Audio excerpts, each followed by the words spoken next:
says not money on it. It says all school districts in the state are struggling with funding issues. So other than money, what do you see as the major issues facing our district specifically in the next 4 years? What are your plans for possible solutions? Mr. Ramsey. Can you repeat that again? I didn't quite understand. Yeah, so all the school districts in the state are struggling with funding issues. So aside from money, what do you see as the major issues facing our district, and I think maybe also this means also the state, in the next 4 years in terms of education, and what do you see as some possible solutions? One is, I think, getting full-time, fully qualified teachers in the classroom every day. We have a shortage of teachers, and I think we have to work hard on trying to find ways to encourage people to get into the teaching profession. I think it's a big, big problem, and I know that it's something I think needs to happen. Second, in our district, I think the question about the state loan, I think working to try to resolve some things with IBM, getting those off the books. And it's not just the state loan payments, the voluntary integration money. We actually pay $4.5 million every year, and we have to pay that for the next 6 years. I think we need to roll up and say we've paid the principal on that, it's all interest now, let's eliminate it. So I think that would free up some money. I think that would be something that could really do. And I think it's also about the soft skills, getting students to find a way to get along and behave, and make sure when they get into secondary school that they've established some protocols so that we don't lose families and students. Okay. Mr. Cowens? Okay. Locally, what I would consider is that, to me, the big issue in our school district is how we deal with all of our students, and not just, how do we continue work on having multiple pathways so that students can succeed, instead of having a model where you just don't care what happens to students, or you only have a 4-year college model. And part of the reason for that is to address this issue that also is something that looms a lot, which is the dropout rate. And one of the reasons why I'm really interested in supporting multiple pathways for student success is as a way of addressing that dropout problem, to give the students more of a stake in sticking it out in school. And then at a national level, I think we just have to decide we have a lot of strange expectations. You see that in Race to the Top, that are, maybe we need to develop more reasonable expectations about what we can accomplish without writing people off, but still so that we can be successful and decide who's responsible for education, the federal government, the state, or local. Mr. Freeman. I definitely agree with the question about there's more to it than money. The numbers that I've been looking at that have kept me going in this race is 35%, 11%, and 10%. 35% of the kids pass math at the lower grade levels, 11% pass the algebra test, and 10% pass geometry. Those numbers are just too small, and it's not just about that particular test or a test score.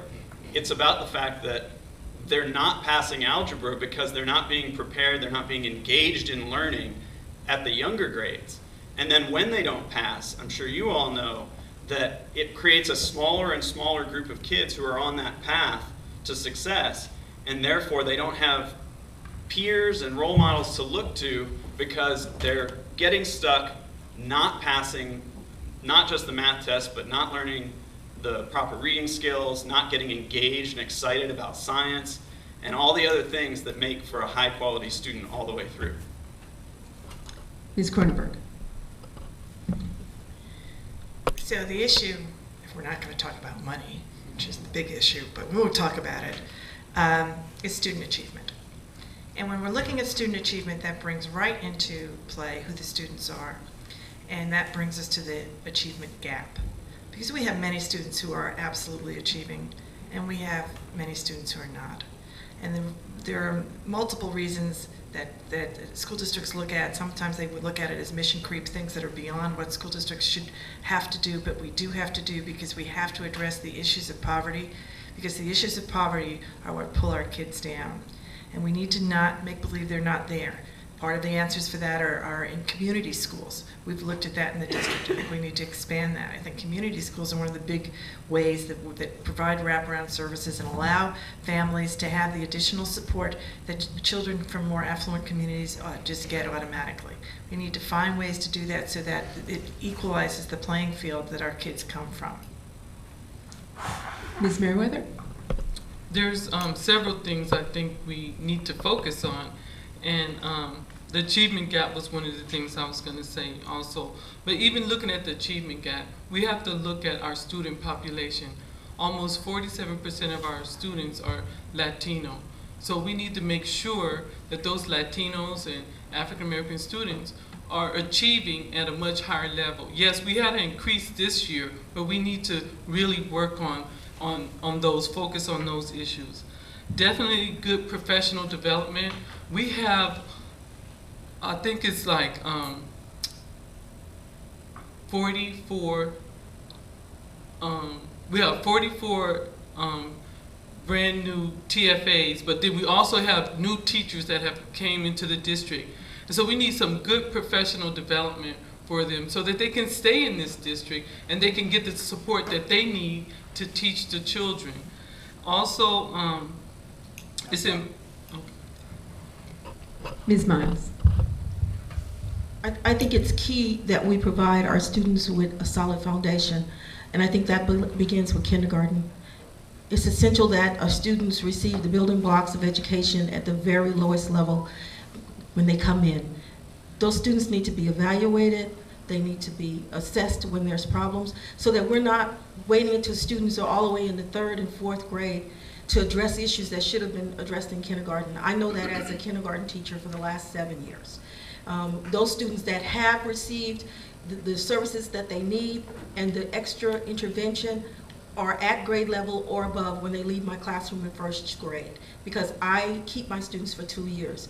Looking at other formats that help those students move throughout the grade level, if they get those solid foundations in kindergarten and 1st grade, then those are the students that reach the high school level and graduate and are productive in college. Thank you. So I think we have time for one more question. This one will start